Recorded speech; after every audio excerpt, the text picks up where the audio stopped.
Welcome to the Silver Screen Guide podcast, where we discuss films from every genre. So sit back, relax, and enjoy the podcast. All right, fellow film aficionados, we just finished watching the Oscars, probably just like you did, and we're here to talk about every single winner, and we're going to give you our thoughts, where they ranked on our list. We're going to talk about the upsets of the night. We're going to talk about the highlights of the night, the good, the bad, and the ugly. We're just going to talk about it all. We're really excited to do this. This is your co-host, Corbin. I'm Allen from Chicago, except not today. I'm actually in Kansas. Yes, we got to watch the Oscars together. It was a really cool surprise. I didn't think we were going to be watching this together. Yeah, come to find out, hey, I'm on spring break the same week the Oscars go on. Who would have thought? Yeah, it worked really well, and we were really excited to get to watch these together. And I want to start off with just a little story about my road to the Oscars 2018, I guess you could say. So, I told you a couple podcasts back that I was getting to see all of these nominations through the magic of MoviePass. Well, I ordered my MoviePass about 40 days ago, and it still hasn't come. And Alan got his in a week for whatever bizarre reason. I ordered mine. You ordered yours like no longer than a few days after I got mine. I got mine. Yeah, I got mine a week after I ordered it, which is about the time they estimated. And you ordered yours, I think, 4 days is what you said. Yes. And you still haven't gotten it. So I'm not sure what's going on there, but yeah. Yeah, that is incredibly frustrating. I've reached out to MoviePass multiple occasions, and maybe if somebody is listening from MoviePass on this, or somebody with a little pull, I don't know, but I would really love to have the MoviePass that I paid for about 2 months ago. So anyway, no thanks to MoviePass, I didn't see this. It was really coming down to the wire for me to see these movies. I did see all 9 films, and I saw nearly every movie nominated, save for about 5. A couple of them were in limbo. It was pretty much impossible for anybody to get their hands on them during this time unless you had seen them during their very beginning of their theatrical run. And does that also include the documentaries and the foreign language films and the short films too? Or are those all separate? I am actually not counting those. Okay. I had no intention of seeing any of the foreign language or documentary films. I really just didn't have time. Right. While being in school, I've got a lot going on, but I really did want to make time for all the more bigger, I guess you could say, categories. And so, yeah, I watched a ton of movies. And thankfully, Regal Cinemas does a Best Picture Film Festival, and now that Regal Cinemas is in our town, I was able to buy a film festival pass, and over the weekend, I had already rented a couple and watched them in the home theater, and I went to the theater twice on Friday and 3 times on Saturday, so I saw 5 movies in the weekend, and then after that, I went back to the theater that Monday, so counting those 3 or 4 days, I saw 6 movies in the theater, so it was quite the marathon to get to see all of these movies, but I was really excited. I got to see mostly all of them. I was disappointed. There was a couple I didn't get to see that I definitely will go back and see, and maybe give my opinion on social media through just a post or something like that. Yeah, and I tried to see all of them. Phantom Thread was one that my roommate and I had made plans to go see multiple times because it did not show anywhere in my area for whatever reason, even when it got the wide release. So, and the closest theater was about a half an hour or so away. And I don't have a car, but he does, but he's busy, so it just didn't work out. And the next thing we know, it's not in the theaters anymore, and it's the Oscars. Phantom Thread had a really weird run. And it came here, I know that, and you got to see it. And I was really jealous. I'm still really jealous because I haven't gotten to see it yet. And now it's in limbo. I can't see it. So, whatever. Although I am going to try and get to all the foreign films. It's a dream of mine to get to documentaries and the short films and all of the other ones that you didn't get to, Corbin. And hopefully I can kind of finish up that list. That's a dream of mine that I love to do. eventually. I'm not going to promise anything. I'm just going to say I'd like to do it. Hopefully, if I ever have the chance to get all that done, I will do it. Yeah, I'm really sad Alan didn't get to see Phantom Thread, because I had Phantom Thread pegged for one of the big winners of the night. It got 6 nominations. It was really high up there in the top 5. And it was just an incredible movie. If you read my post on Silver Screen Guide on our website, then you saw how many ones that I gave it. I was really pulling for it tonight. I was really hoping it, along with Blade Runner 2049 and Dunkirk, was kind of in the latter part of that. But Phantom Thread and 2049, I was really pulling for those. Phantom Thread is just a really incredible cinematic achievement that I believe, despite what went on tonight, I believe it will go down as a true piece of classic cinema. Just incredible, and I can't wait to hear Alan's thoughts over it when he gets to see it. Yeah, well, definitely. I know you and I will have that conversation outside of the podcast, but absolutely. I'm really excited to see it. So yeah. Well, before I jump into talking about any of the nominations, I want to say that I did a little guessing game with myself. I guessed that I would predict 61% of the winners correct, and I was sort of close, but I was kind of not close at the same time. According to my number 1 picks and the actual winners, I got 50% correct, which I don't think is too bad. So I was half right with everything. Yeah. Well, that's actually not a bad score there. I didn't rate mine because I have not seen every movie. You have basically seen all of them here. Mm-hmm. So yeah, I haven't seen them all, unfortunately. I've been trying, but they don't show everywhere. Some of them just end up in limbo before you can get to it. It's just how it goes, I suppose, with the Academy and some of these more limited indie movies. Well, I'm ready to start talking about the different categories for tonight. Yeah, so am I. Okay, so we're going to... this is the order that we have them listed in. So starting with visual effects, we're starting on a high note with... Oh, I was so happy that Blade Runner 2049 won for Best Visual Effects. That was my number 1 pick. It deserved every single award that it got and more. I'm just going to say that right now. We'll get to that movie a little bit later. Actually, no, we did a podcast over this movie, and we both gushed about it. So, I mean, if you want to really hear our thoughts in depth, you can go listen to that as well. This was my pick for Best Visual Effects. It deserved it. Absolutely. There's no competition in my mind of who else was nominated for this award. All right, going next to costume design. This was also my number 1 pick, was Phantom Thread. The costume design was incredible. I really didn't see any other movie getting this one. And it's kind of funny, too, because I feel like it would have been ironic if it didn't win. Because it's a movie about costume design. Oh, yeah, that would have been totally ironic. Yeah. And thankfully, they did their job right and made the costumes in that movie really good. So it did win costume design. Right. So for me, the only one on this list that I actually got to see was Shape of Water. So that's my number 1. Just by process of elimination. I don't really have anything else to say. I mean, I think that the creature suit looks great, but I mean, other than that, everything looks pretty good, I would say. I mean, I've only seen pieces of Phantom Thread and all these other movies from the Oscars, showing clips. So, I mean, everything else looks really good, too. But like I said before, it would have been ironic if Phantom Thread didn't win when it's a movie about making dresses. The next pick the next category is original song. No surprises here. There are no surprises here. No, Coco, Remember Me won for original song. That was pretty clear. That was my number 1 pick for original song. I either felt it was going to be that or Mary J. Blige for Mighty River. But, I mean, come on. Yeah, it was going to be Coco. Oh, yeah. There is no competition here.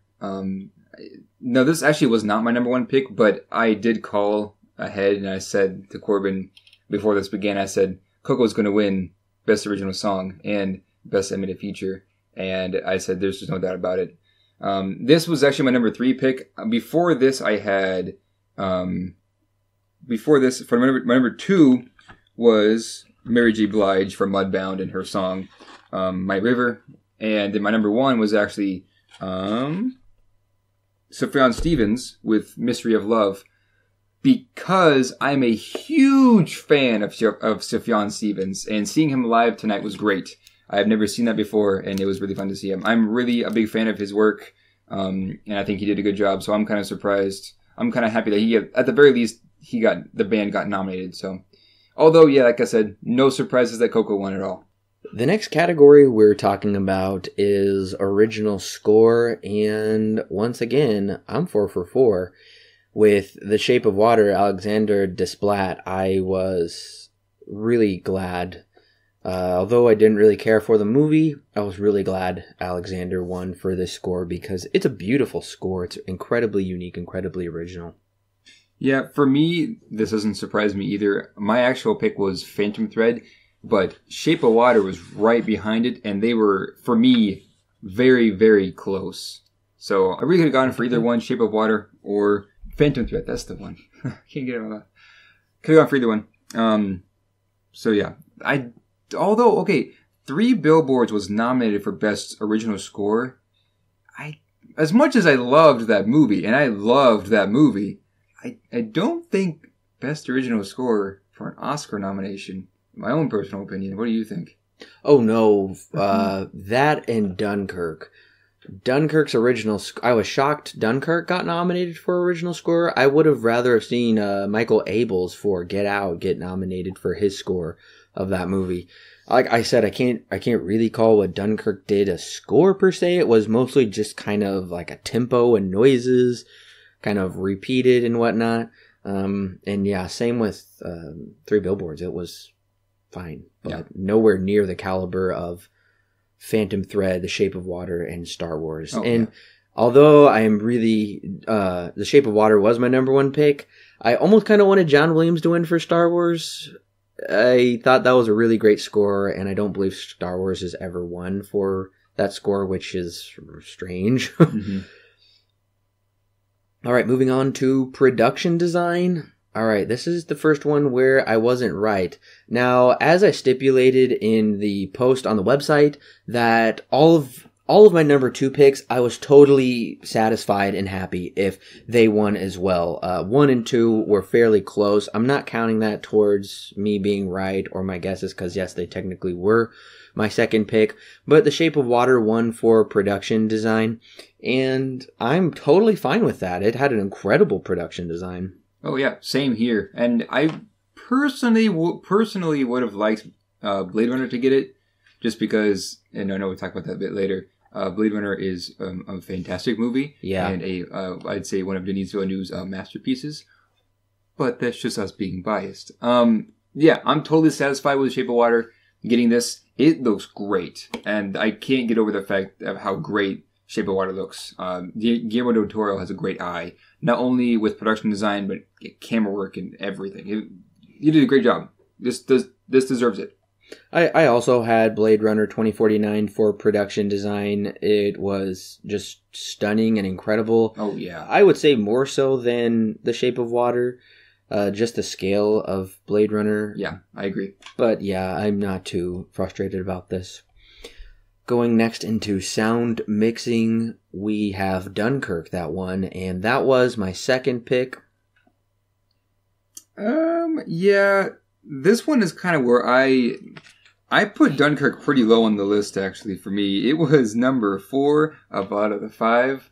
I personally would have liked sound mixing to be a Baby Driver winner, because I think, despite the story, the mixing of the sound and the editing of all the music being put into the action scenes is fantastic. And I love seeing stuff like that. Not only just one action scene, but every single scene in the movie that has action in it is paced to a song. I thought that was very impressive in my own opinion.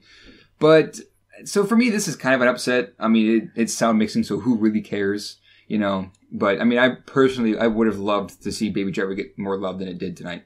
I think you were also upset with sound editing because it does make sense that, to me anyway, I don't really know too much the difference between sound mixing and sound editing. My picks were exactly the same. Yeah. So Dunkirk won, and that was my second pick anyway, but I'm sure you have something to say about that. Yeah, I mean, to my understanding, the difference between editing and mixing is how the sound plays with... I think with mixing is how the sound plays with the pictures on the screen, versus editing, how it's chopped up and pieced together on the timeline to make a cohesive scene, I guess. That's, again, to my understanding. I don't know the full definition for both of those.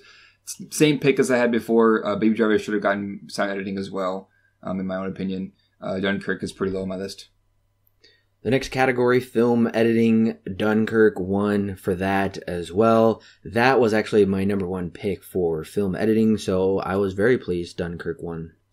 Once again, this is kind of an upset for me, although this is not my bottom of the list. I have it as number 3 out of the 5, although not counting I, Tonya, so technically 4 because I haven't seen that one. Yeah.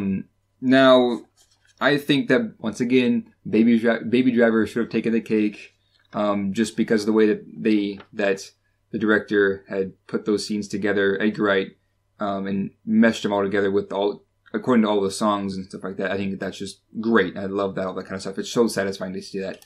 I guess I'm kind of curious as to how Dunkirk got film editing in this one.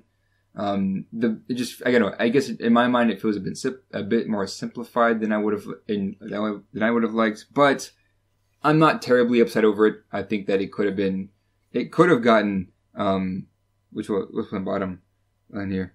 Shape of Water. I think that one was really, a great thing in film editing. It didn't win, but Dunkirk, I'm not too upset. Yeah, Shape of Water was my number 2 pick for film editing. It was pretty well done, and it had some really nice transitional edits. I think the reason Dunkirk won was because it was able to balance between 3 different stories fairly well. I thought that was edited together very nicely and made for a cohesive movie. Yeah. That seemed pretty hard to do, but I think they did a good job, and I think that's why it got film editing. Yeah. I did write a review on this, and I did mention that it was pretty cool to see Christopher Nolan take these 3 storylines and kind of work them together in a way that you have 3 storylines happening at 3 different times, but they still connect cohesively together in the story. Although I do think there are a lot of people I've heard make the criticism of, I don't understand the point of this, and I kind of get where they're coming from. But yeah, I still think that my pick really shows off film editing at its core, in my own opinion. I will say, for film editing, for Baby Driver, for me personally, I think some of it was, the editing was a little too on the nose, and that goes for how the, like when they were shooting the guns, it mixed with the music. I know a lot of people like that. I think you enjoyed that. Some of that all felt a little too on the nose for me. I think the film editing in Edgar Wright's other film, Scott Pilgrim, was just far better than Baby Driver and incredible. I don't know if that was nominated or not. Yeah, I don't think it was. That was really kind of my only criticisms. Yes, it was greatly edited. It was well done, but overall, it was a little too on the nose for me. That's just my 2 cents on it. Yeah, I can see that criticism. The next category is the first big happiness for the night for me, and I know, Alan, we were both cheering. Yes. Roger Deakins won finally for cinematography for Blade Runner 2049. Finally. If he hadn't won for this, I was going to be incredibly upset with the Academy, and it just would have been another reason for me to be mad at them. Yep. Super happy. Yes, absolutely. The cinematography in this movie is almost unparalleled. It's gorgeous and incredible on so many different levels. Roger Deakins, what did we determine? He's been nominated 14 times? 14 nominations. This is his very first award, finally, after all these years. And it's a great one to win for. It totally makes sense why he won, and this was a big highlight of the night for me. Oh, absolutely. I remember, like you said, when the winner came up, we were both saying, yes, finally! Yeah. Roger Deakins, this genius of a DOP, finally gets some recognition for, finally gets a win for a film that to me is cinematically flawless in terms of its cinematography, because whoever had the bright idea to put Roger Deakins and Denis Villeneuve on the same project is a genius in themselves, because I want to see, and Roger Deakins, please, I doubt you're listening to this, but I wish. Yes, that'd be amazing. But please work with Denis Villeneuve more, because if you can do better than what you did in Blade Runner 2049, I will pee my pants. Because this movie to me, this is a masterpiece in cinematography. The next category, Best Animated Feature Film, which I think is kind of a bit of a dumb category, because if it's good enough, it should be able to hang with the rest of the movies. Just because it's animated, I don't think that necessarily, I don't know, because I know Toy Story 3 was in the Best Picture category, and then they created a Best Animated Feature Film for who knows why. Yeah. It was a bunch of weird nominations, none that really deserved to be in there. The Breadwinner did deserve to be in there, I would say. And no surprise, Coco won. Coco was my number one pick just because I liked what it had to say about family, even though there was some other mixed messages in the movie that I know some people really didn't like. And yeah, it was kind of confusing. But, I mean, I would say in some ways it was better than The Breadwinner. And I did enjoy The Breadwinner. That was my number 2 pick, because I really thought what The Breadwinner had to say and how it said it was actually really important and was really well portrayed. So I would say the message of Breadwinner is better than that of Coco, but nevertheless, I mean, this is just an animated film, and I think it did its job. Yeah. No surprise. Yeah, this is something kind of normal now these days. If Pixar's film is in the very least nominated for Best Animated Feature, it's going to win, no matter what. That's just how it usually is. Yeah, this is no surprise to me at all. I knew Coco was going to win. My pick, because I haven't seen Coco yet, unfortunately, my pick was actually The Breadwinner. Like you said, I think it's actually surprisingly adult for an animated feature, which, I mean, compared to the rest of them on the list, there's no reason it's kind of the odd sheep, because it is so adult and very, very dark, darker, I guess, compared to the rest of them. Why in the world is the Boss Baby on this list? And Ferdinand. Yeah, I haven't seen Ferdinand, but I yes, haven't either. too. But regardless, I don't think it's going to hold a candle to oh no movies. Oh no, I saw what was it? Captain Underpants the day before I got here, and now I understand why it wasn't put in now I understand why it wasn't put in the Best Animated Feature Film in any sense, because that movie's ridiculous, and it would look bad at the Academy to have it even on the list, have it even near that list. But even I think that was a better movie than The Boss Baby, and that's saying a lot. Well, shockingly, the Lego Batman movie, I'm not saying it should have won, but at least should have been nominated. And the Lego movie wasn't nominated either. I can't understand why. I mean, incredible animation, and they're pretty good stories, too. And I haven't seen the Lego Batman movie, but from what I hear, it is pretty great and should have taken the place of The Boss Baby. I guess I'm just upset that The Boss Baby was even nominated, because to me, that movie was fairly poor. rote, yeah. Yeah, it's pretty poor, not only for a kid's movie, but just a movie in general. So, I mean, I don't know. Upsetting, but hey, it didn't win, so Coco still won. The next category, Original Screenplay. This was kind of a surprise for me, actually. It was Get Out, Jordan Peele, for his very first, really anything having to do with the big screen. He got nominated. He won for his original screenplay. It was my number 2 pick. I was pulling for 3 Billboards, Martin McDonagh, for original screenplay. I do personally think 3 Billboards is the superior film and the superior screenplay. Don't get me wrong. Get Out is an incredibly original screenplay and incredibly impressive for, I mean, I know this isn't like his first time writing per se, but for his first big screen film. It was my second pick. I'm totally cool with it, but it's kind of a surprise. Mm-hmm. Yeah, absolutely. I'm completely with you on all this. Doesn't surprise me that it won. I'm not upset that it won. In fact, I'm actually very happy that it won because this was also my number 2 pick, right behind Three Billboards, just like you. Everything you said is very true. It's the superior film, Three Billboards is, compared to Get Out. But I think that what Jordan Peele was able to do with his very first directorial debut is very impressive. And I am insanely excited to see what else he can do, because there are some amateur mistakes that he makes in Get Out, but I know that he can do much better, and I'm excited to see what else happens from here on out. So yeah, everything you said, I totally agree with. All right, adapted screenplay. This was the first upset of the night for me. I was incredibly surprised that James Ivory won for Call Me By Your Name. I don't know, maybe the adaptation from the book is super close. I have no idea. I have no desire to read the book. I'm not going to.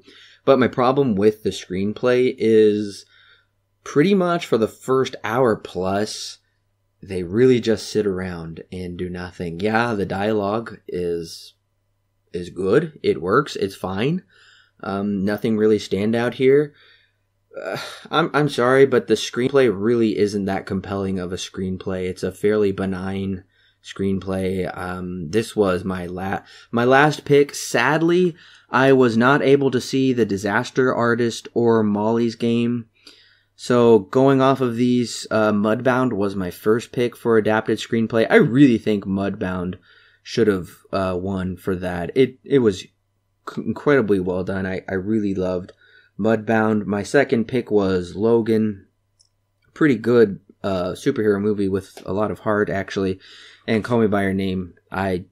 This was the first upset of the night. Did not be pleased about this. Yeah, I have only seen Logan from this list, so defaulted to number 1. So I can't really speak too much to it. I can't say if I would or would have not been able to pick something else on this list above it or below it, because I haven't seen anything else. So I mean, that's really all I can say about that. The next category, Best Actress in a Supporting Role. I saw all of them except I, Tonya, sadly. If I would have got my movie pass, I would have been able to see I, Tonya. But sadly, I wasn't, and I was disappointed I wasn't able to, but I definitely plan on picking that up from Redbox here in just, I don't know, about a week when it comes out. From everything I've heard, this really isn't a surprise that Allison Janney won. I heard she was getting a lot of buzz.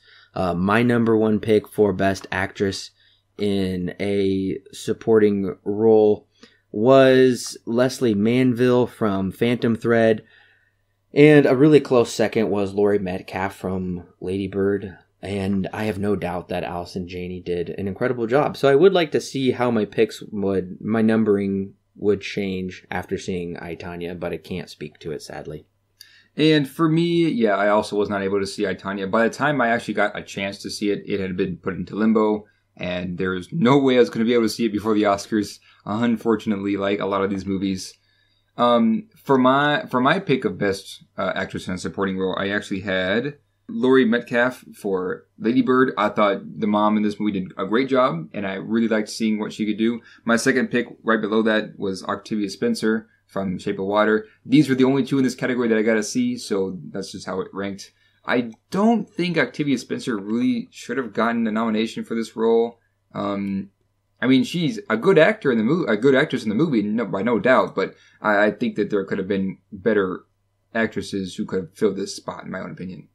Yeah, Octavia Spencer was my last pick to win this category.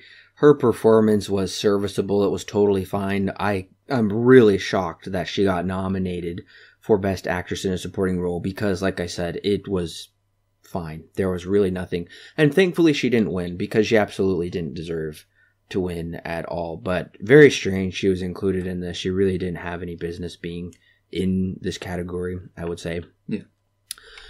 The next category, Best Actor in a Supporting Role.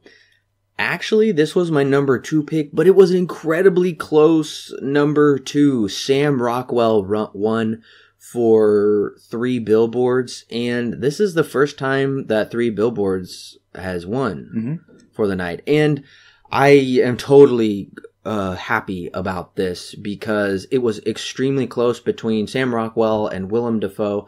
I personally had Willem Dafoe as my number 1, but Sam Rockwell did such an incredible job that, yeah, I gotta say, he absolutely deserved deserved to win. Oh yeah, I'm absolutely with you. My number one was also William Dafoe. Sam Rockwell was once again right behind that. Now of course, no shame to William Dafoe. He does a fantastic job in the Florida Project, but Sam Rockwell did also knock it out of the park with 3 Billboards and his character in that. I'm very happy to see Sam Rockwell making more of a name for himself in this acting career. Now, one thing I thought was very interesting is Woody Harrelson and 3 Billboards got a nomination. I know we talked about this earlier. Now, Woody Harrelson, don't get me wrong, he still does a great job in the movie, but I don't really see him getting a nomination for this role. That kind of surprised me that he got a nomination. Absolutely. I am totally on board with that because I was surprised at how little he was in the movie. I think if he would have been in it more, it would have been better. But yeah, his performance was fine. It was a good performance. Nowhere near the caliber of Willem Dafoe or Sam Rockwell. I can't speak to Christopher Plummer because all the money in the world was in limbo. And from everything I heard from people, that was not a worthy nomination either. Yeah, Woody Harrelson was kind of a surprise for being in this category. And I'm thankful he didn't win for it. I'm just kind of surprised that Best Actor and a Supporting Role got 2 nominations from one movie. That was interesting. Yeah. That was very interesting. Yeah, I mean, no, we've seen this before last year with La La Land, but yeah, it's pretty crazy just to have 2 actors from the same movie be put in the same category. The next category, Best Actress in a Leading Role, was thankfully my number one pick, Frances McDormand in 3 Billboards. She absolutely deserved to win the Academy Award for her performance. It was just a really incredible performance, and I know she was really on the fence about taking this role because of her age and whatnot. It would require a lot of her to put herself into this role, and she did. So I was super happy that Frances McDormand won. Definitely my number one pick for 3 Billboards. I'm on the same page as you. She did a fantastic job. This was the movie. It was her performance that honestly made this entire movie as amazing as it was for an experience for me. There was one scene, and those who have seen it, it's the scene where she screams Robbie. Is that scene that sold me completely on this movie. And so yeah, there's no doubt in my mind that she does not deserve this award, because she totally does. And I'm so glad to see that she got this award. Now I'm very confused. Meryl Streep from The Post being nominated? Yeah, that was quite confusing. I was very disappointed that Meryl Streep was nominated over Vicky Krieps from Phantom Thread. Meryl Streep has got enough nominations. Once again, her performance was fine. It was good. I don't know if Meryl Streep can give a bad performance. Maybe she can. Haven't seen a lot of her movies, I guess, because she's done a ton of them. Mm-hmm. But Vicky Krieps from Phantom Thread really brought the emotion to that role. I was so impressed, and I honestly thought those Daniel Day-Lewis, Leslie Manville, and Vicky Krieps were going to get those nominations. I was shocked she didn't, and Meryl Streep was there instead. That was actually kind of frustrating for me. It kind of felt like Meryl Streep was in a movie. Might as well just put her on the list by default. I don't know. That's kind of how it played out in my mind for the Academy to put her on the list. The next category, Best Actor in a Leading Role. Oh, thank goodness Gary Oldman won for Darkest Hour. Just an incredible performance of a lifetime. He looked totally different, sounded totally different, acted totally different. I had no idea this was Gary Oldman. I mean, I knew, but you just like, oh, you don't think about that being Gary Oldman. He totally just immersed himself in the role of Winston Churchill, and I was incredibly impressed. I was so thankful that Gary Oldman won for Best Actor. This was right. If Gary Oldman didn't win, my second pick would have been Daniel Day-Lewis for Phantom Thread, which is supposedly his last role ever, and an incredible role to go out on. But Gary Oldman for Winston Churchill in Darkest Hour, I think one of maybe the greatest performances ever. And to my understanding, there is really, honestly, no competition with Gary Oldman's performance in this movie compared to the rest of the nominations, from what I hear. I haven't seen Darkest Hour. I really wanted to, but it went into limbo before I got the chance to. The only movie I got to see that was on this list was Get Out, and so of course it once again defaulted to number one. Compared to everybody else on this list, he doesn't really stand up much because he's playing with the guy here is playing with the big dogs. It is surprising though that he did get this nomination compared to everybody else who's on this list. But from what I hear, Gary Oldman deserved everything he got for this role, and I'm really excited to see Darkest Hour because I've heard a lot, and seeing that he's got the Oscar, I'm excited to see what his performance is like because I've heard great things. Yeah, absolutely. And I do want to comment on Timothée Chalamet and Daniel Kaluuya being nominated. Honestly, I find their nominations to be absolutely ridiculous because compared with Daniel Day-Lewis's performance, Gary Oldman's performance, and Denzel Washington did give a great performance in Roman J. Israel Esquire. It wasn't as good as his performance last year in Fences, but he really did kind of recede into the character. He really did become Roman J. Israel. It was an impressive role. But Daniel Kaluuya was Timothée Chalamet was my last pick. I mean, he really didn't do that good in Call Me By Your Name. That was a extremely weird pick. And same with Daniel Kaluuya. What he did in Get Out was fine.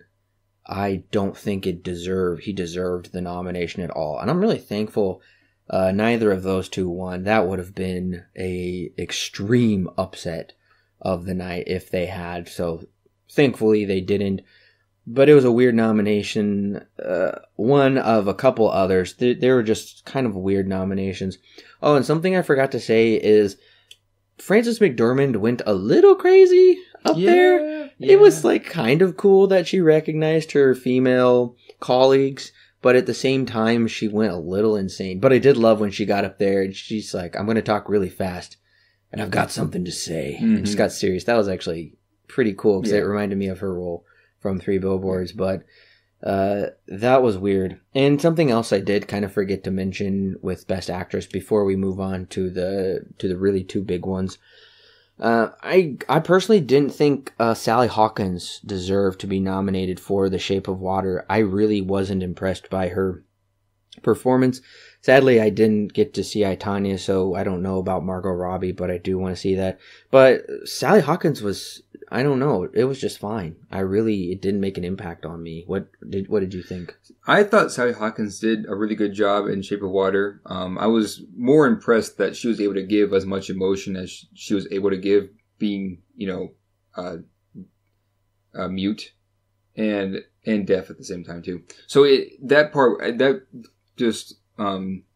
was surprising to me that she was able to give as much emotion to her character's role, having those limitations put onto her. Of course, I don't think she should have won. I don't think she could have won Best Actress. I think that Frances McDormand just stole that role right away from her.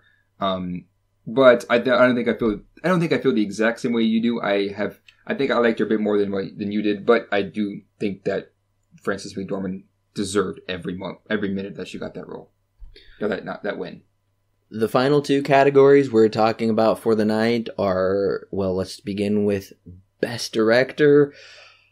This was an upset, I think, for the both of us.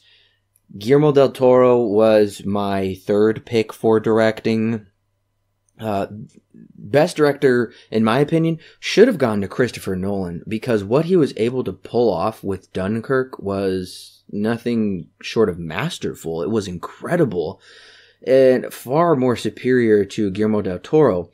And my second pick was Paul Thomas Anderson. So if Chris Nolan didn't get it, I was really hoping Paul Thomas Anderson would get it for Phantom Thread.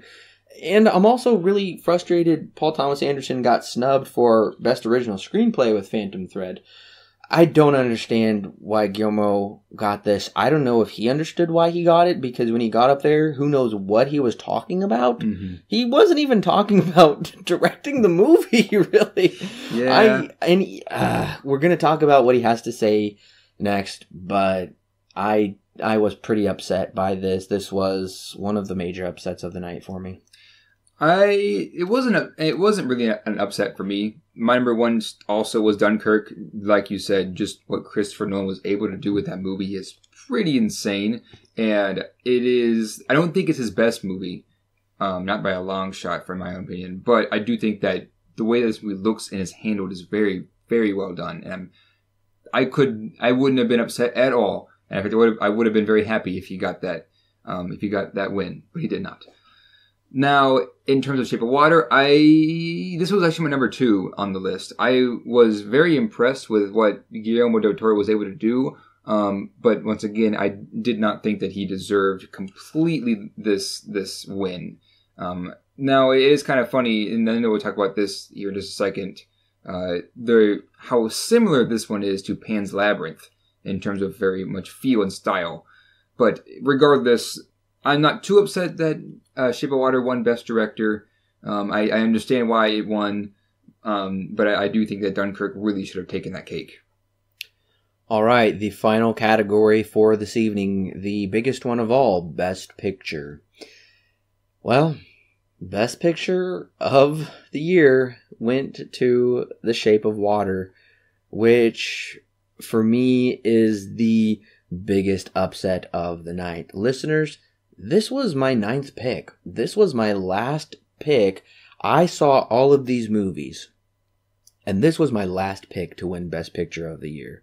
And if you go and read my Oscar predictions article, which I encourage you to read, scroll towards the bottom, and I explain why this was my last pick and why I thought The Shape of Water was going to go home a big loser, and it wasn't actually.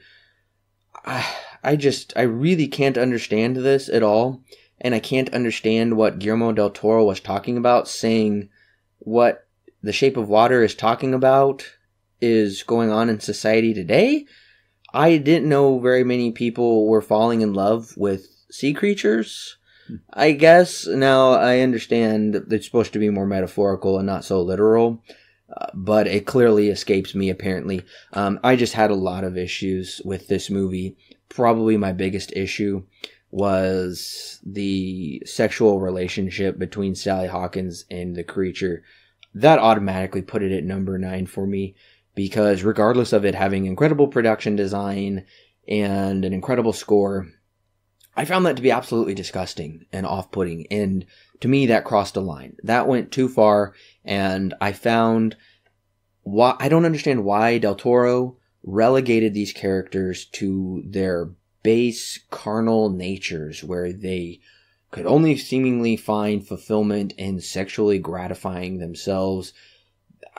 That was not explained. That was just how it was. And the same thing kind of happened with Call Me By Your Name, where it was just all about gratifying your fleshly desires with sex and jumping straight to it. And there was really no relationship building at all in either of those movies. And so I was totally disappointed. This is the biggest upset of the night. I was upset last year when Moonlight won, but I guess I would rather have Moonlight win than The Shape of Water. To me, it just kind of seems like the past couple years have been disappointing with Best Picture. My number 1 pick was Phantom Thread. Phantom Thread should have won this. I mean, that was, like I said, it's going to go down as a true classic of cinema. I gave Phantom Thread 9 out of 10. You can watch that review up on our YouTube channel right now.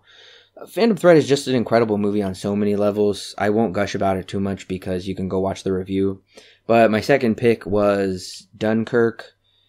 And I'm going to just go ahead and keep talking for just a little bit, then I'll let Alan talk, because I kind of want to talk a little bit about some of these nominations. Like I said, Dunkirk was my second just because what that movie was able to do, I don't mean to call it a movie, what that film was able to pull off was just stunning and incredible.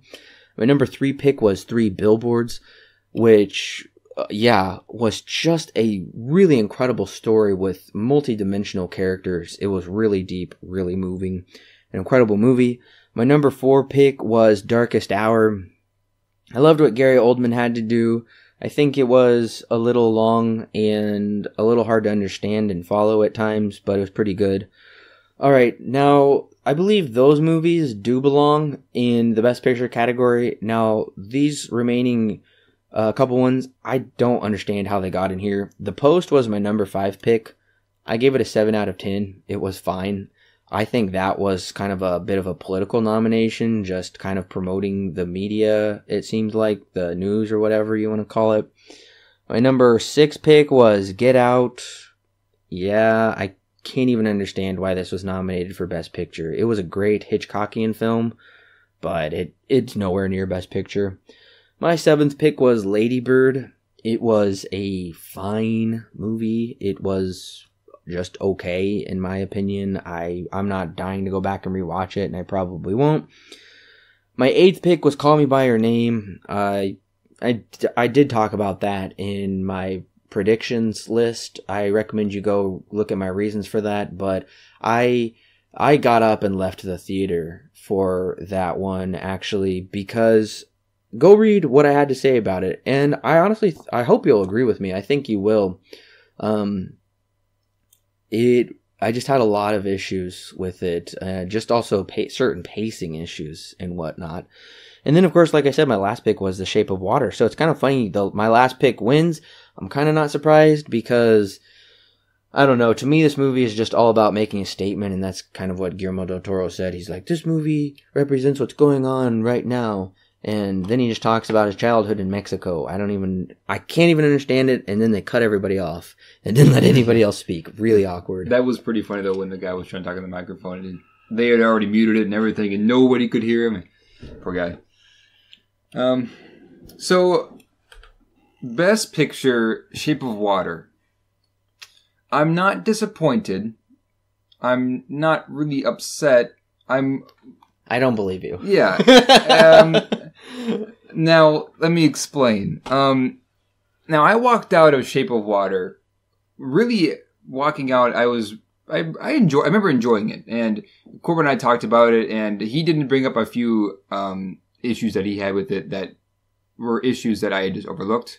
And really, at the time, the movie was pretty ripe in my head when I had gotten to watch it, and then when we had discussed it, and so I hadn't really completely thought through it. And so, looking back on it, still, in my mind, I think it is still a very, really, really well-made movie, but I don't think that it should have been picked for Best Picture.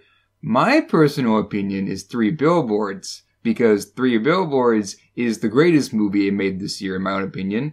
I've, of course, gushed about this in my Oscar nominations, predictions. Or no, it was my Oscars.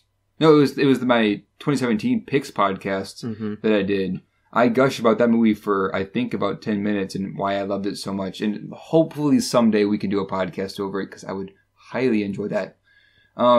Anyways, I thought that was very deserving of the Best Picture. When I walked out of the theater, when I saw it for the first time, there was no doubt in my mind that was the greatest film I had seen that year, topping Blade Runner 2049, which was a hard feat to do because Blade Runner 2049 is also an incredible movie. But, I mean, you can go listen to everything I have to say. For my list now, I'll go ahead and start with, I'll list the ones that I was not able to see, and then I'll go down the list from there. I was not able to see Call Me By Your Name, Darkest Hour, or Phantom Thread, so those are not on my list. I'm not counting those. I can't give any opinions on them just because of that fact. Anyways, Three Billboards was number 1.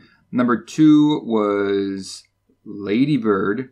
Number 3 for me was Dunkirk. Number 4 was Shape of Water. Number 5 was Get Out. Number 6 was The Post. I'm kind of in agreeance with you when I say that The Post and Get Out being nominated for Best Picture, I don't know about that. Get Out, I can see more. The Post, I really don't understand why that was up there. The only thing I can imagine is because Spielberg's name's on it. So, and then of course, that gives it just a leg up anyways. So I don't really see why that's on there. Once again, I haven't seen Darkest Hour which I know they're relatively similar. And I know The Darkest Hour and Dunkirk are also very, very similar. So, yeah. In my own opinion, I'm not too upset that Shape of Water won Best Picture, but Three Billboards, in my mind, should have gotten that Best Picture award. I think that's a very, very important movie. Well, there you have it, folks. Those are all of our picks and our thoughts on the 18 categories that we discussed and that we ranked for the 2018 Oscars. Before we let you go, we want to talk a little bit, just briefly, we won't keep you too much longer, about kind of the breakdown of who took home the most awards, who were the biggest surprises of the night, and which ones I predicted correctly. So I predicted The Shape of Water to be the biggest loser. I thought it was going to only take home 1 Oscar. I did think it was possible for it to take home 3. It ended up taking home 4, so it was actually the biggest winner of the night. I mean, that's not like incredibly impressive. It did win in big categories, but yeah, I don't think it deserved it. And it got 13 nominations and it only won 4. That's a lot of nominations. And Dunkirk got 8 nominations. It took home 3. I guessed it would take home 2, possibly 5. Okay, I did guess 3 Billboards right. I thought 3 Billboards would only take home 2 of its 7 nominations. I was really disappointed Phantom Thread only took home 1 nomination. I had it pegged for winning 3, possibly 5. Probably my biggest disappointment, aside from Phantom Thread, is Blade Runner 2049. I saw it taking home all 5. That was kind of maybe my love for it overriding reality in a way, but it only took home 2. What really should have happened is Blade Runner should have been nominated for 14 and got 14. But that's all I'm saying. Somebody snubbed that movie hardcore, but whatever. It's fine. I don't care. Oh, that was a total big snub. It should have been nominated. I think I had it nominated for like 9 or something like that. At the very least, it should have gotten Best Picture. I don't know who didn't pick that. That was so frustrating. Okay, I think one of the biggest surprises of the night is Lady Bird went home with 0 wins. Yeah. 5 nominations, 0 wins. Like, I can see where it got all the nominations. I'm actually quite surprised that it walked away with nothing. I mean, still, nominations is still a great thing to have, but a win is an even greater achievement. So this did surprise me. Also, Call Me By Your Name, I had it pegged for taking home 0. It took home 1. It got 4 nominations. I know this one was getting a lot of buzz for a long time. And yeah, it was one of the losers, I would say, of the night of that. I was disappointed. I had Mudbound taking home 1 and it took home 0. I was disappointed Mudbound only took home 0. Star Wars The Last Jedi took home 0. Figures. Baby Driver, I actually pegged Baby Driver taking home 0, and I was right. I know you were not happy about that. I'm still thinking it should have gotten sound mixing and editing, at the very least, maybe even film editing, in my own opinion. I'm honestly surprised it didn't walk away with anything. That's pretty sad for Edgar Wright being the great director that he is. Yes, and the other ones that I pegged, I knew Coco was going to take home 2. Yeah, that one, honestly, everything Coco was nominated for was not a surprise that it was going to win. I was, Beauty and the Beast took home 0. I'm just going to read the ones that I pegged right for, I guessed correct. All the Money in the World was 0. I don't remember if I said The Post already, but yeah, it was 0. Big Sick, 0. I know that frustrated people. It didn't get more nominations. I'm not frustrated. I'm not frustrated either. I read a review. Yes, we do have a review for you to go check out. Boss Baby, 0. Yeah, it doesn't deserve anything. Breadwinner, I was sad, 0. I thought it might take home 1, but I figured it would take home 0. Yeah, I knew. See, that's kind of the sad thing. The Breadwinner is a great movie, put against a movie that you know it's going to win anyways, which is Coco. That's just kind of sad that's just how it is. But hey, at least it got nominated. That's the best part. One movie that actually defied my expectations was Darkest Hour. I had Darkest Hour pegged of only taking home 1, possibly 3, but it ended up taking home 2. Mm-hmm. So, and the 2 that got it, I hear, are very deserving. Oh, yes. The other one is the Ferdinand. I didn't see that, but I knew it was going to take home 0. Yeah. Greatest Showman. I know people are sad that didn't get more nominations. Came home with 0. Honestly, I'm just going to put it out there right now. I have listened to most of the soundtrack. Not a fan. Not a fan of the Greatest Showman soundtrack. I know I'm probably going to die by saying that. Yeah, you're picking a fight with a lot of people. Picking a fight. I'm not surprised. I'm actually... I'll say this. I'm a little surprised it didn't win. I was thinking maybe it will top over Coco. If any of the songs that were nominated, I think that one would be the one that the Academy would go for the most, other than Coco. I mean, of course, it didn't win because Coco was superior in everything it was nominated for. But yeah, I'm not the biggest fan of the Greatest Showman soundtrack. So sorry to say. Sorry. Guardians of the Galaxy Volume 2, 0. Kong Skull Island, 0. I thought Logan maybe had a little bit of a chance, but it didn't. 0. Yeah, I didn't. Honestly, I kind of figured that Guardians 2 and Logan, that there is just no way that they're going to get anything. Usually, you have to be very lucky for a superhero movie to get not only a nomination, but a win. Like Suicide Squad? Don't even get me started. Which one? Well, that one was what, like costume design or something? Yeah, that was. And that was last year, and nothing else of note was even nominated. So that was just literally just given to him for no reason at all. But that's a different story. A Loving Vincent, 0. See, now I'm not gonna talk too long on this movie. There isn't really too much to say. This movie looks fantastic. Because it's all every frame is painted on like an oil on a canvas in the style of Vincent Van Gogh. But I mean that's really the only good thing about it. The voice acting's fine, but the story itself is very, very mundane, and you've seen it 1,000 times. And that makes the movie very boring, unfortunately. But it looks great. It looks great. Marshall, 0. Molly's Game, 0. Roman J. Esquire, 0. And I thought War for the Planet of the Apes, possibly 1. Yeah. But I knew it would go home with 0. Yeah. It could not beat Blade Runner. Yeah. I was thinking that if all the nominations for Best Visual Effects, that one and Blade Runner would be the 2 biggest ones in my mind. I haven't seen War for the Planet of the Apes, but I know that it's got some pretty great CGI in it. So out of the 33 movies, I guessed correctly on 22 with how many Oscars they would go home with. That's pretty good. It's pretty good. There was 10 of them I was off on. But once again, The Shape of Water was the big winner with 4 nominations. The big upsets for me were Blade Runner, A Phantom Thread, and Dunkirk did get 3, which was good. I thought it was only going to win 2, so that actually did kind of defy my expectations.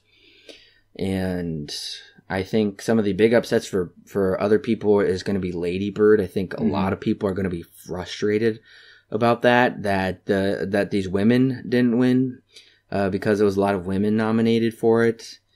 And not a whole lot of women won tonight. Frances McDormand won. Well, yeah, to be fair, that was for Best Actress. Right. So only women could have won that category. Oh, well, that's technically true. Yeah. But anyway, regardless, we don't need to get into that. Yeah. I am kind of surprised as to how even the scores ended up being this year, because I know at least last year, La La Land walked away with huge amount of awards. Like I think it won for almost everything it was nominated for, except for Best Picture. Oops, because somebody messed up. It was kind of cool though to see them two come back and redo the Best Picture award giveaway. That was nice to see, have them giving like a second chance essentially. Yeah, I would agree so as well. And I think a lot of people were surprised that Star Wars: The Last Jedi garnered 14 Academy Award nominations, because apparently it's like now the most hated Star Wars movie after Episode 1 or something. Yeah, I don't feel that way. It's the most controversial of the fans. Right. I was being a little hyperbole. Yeah, I don't. Now, some people may agree with you. I personally do agree with you in saying that the movie is definitely not that bad as episode 1. Oh no, I did really enjoy The Yes. Last Jedi, but I don't understand the fan backlash. I do think they should have Yes. done some things differently. Yeah. But nevertheless, I was surprised that it got 4 nominations. Yeah, because let's see here. Force Awakens got, I think, 2, right? Best score and best visual effects, if I'm not mistaken. Yeah, and honestly, I would have liked to have seen some of these movies like Dunkirk or Three Billboards or Phantom Thread and Blade Runner, and even Darkest Hour. I would have liked them to have won a little more awards than they did. Mhm. It's always exciting when you see a movie where it's just like one after the other. It just keeps winning, and especially when it really deserves it. But it was kind of pretty even across the board. Yeah. Most of these were just winning 1, 2, 3. Yeah. Mostly around 2 is probably the median. Yeah, and I think it seems to me that they're trying to even the playing board, which is really, really good for the Oscars, because I know really in years past, if there's a lot of buzz around a movie and it gets nominated, more likely than not, it's going to win most of those awards. So, and I'm kind of glad to see that. I mean, this happened with La La Land last year and the year before that. And Titanic is another one of those. There are some movies that happen every year where they are nominated and they just get basically all the awards that they were nominated for. Versus with this one, it seemed to be pretty even throughout everyone. I think Shape of Water ran off with 4 of them. But even that, getting the best picture, it's not too far behind anything else, which is Dunkirk with 3 and Three Billboards with 2. Everything else that won something was either 1 or 2, which is really even. So thank you, listeners, so much for checking in and getting our take on the 2018 Oscars. I know it was a good night overall. There was a couple major upsets for me, but there was also some really joyous moments that I was incredibly excited certain ones won. And it was a pretty good night for me overall because I was 50% correct. And I had a lot of number 1s that did win and a lot of number 2s as well, which as well made me very happy. So for the most part, it went in my favor. I was really thankful to see the way that it went. Like I said, minus some of the upsets. Mm-hmm. I'm really kind of worried about the way Best Picture is headed now, considering probably the past couple of years and now this year. So I kind of don't really have a lot of faith for Best Picture next year. Yeah. I know that's just my opinion, but when you compare it with some of the movies that came before it. But yeah. So I also just did the little bit of number crunching just out of curiosity. I picked the each movie that had been nominated or each movie that won something in the awards, and which ended up being a total of 19 awards given. Total of 19 awards given to these different films. And I divided, and I took the average of that. 1.9 is the average, which is very close to 2. Basically 2. Yeah. So basically 2 is about the median, which once again, is very fair. Yeah. So overall, yeah, I was very shocked. I was very surprised by these Oscars. Usually, yeah, they can be very quickly upsetting because you're not expecting much. But I was very satisfied with these Oscars. I wasn't very upset by much.